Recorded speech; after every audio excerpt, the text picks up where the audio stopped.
लाहौर की निजी यूनिवर्सिटी में सालाना खेलों के मेले में भी PSL का बुखार सर चढ़कर बोलने लगा।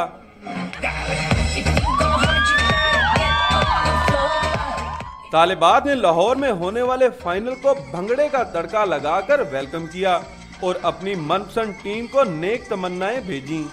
लाला के साथ अफरीदी के साथ पेशावर ज़ल्मी, वैसे कोई जीते या हारे पाकिस्तान नहीं जीतना तो ओके। कराची किंग्स में मुझे बाबर आजम बहुत पसंद है, शुएब मलिक भी, और कराची किंग्स में गेल भी, तो इंशाल्लाह कराची किंग्स ही जीतेगा फाइनल। PSL फाइनल में मैं ज़ल्मी को सपोर्ट कर रही हूँ।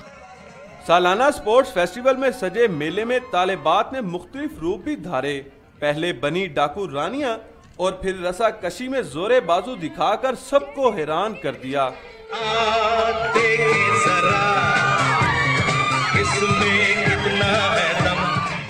स्पोर्ट्स फेस्टिवल के दौरान सिंध नाजुक ने शानदार करतब का मुजाहरा करके साबित कर दिया कि वो किसी मैदान में मर्दों से पीछे नहीं हैं। कैमरामैन अदनान इकबाल के साथ नोमान लियाकत, डॉन न्यूज़, लाहौर।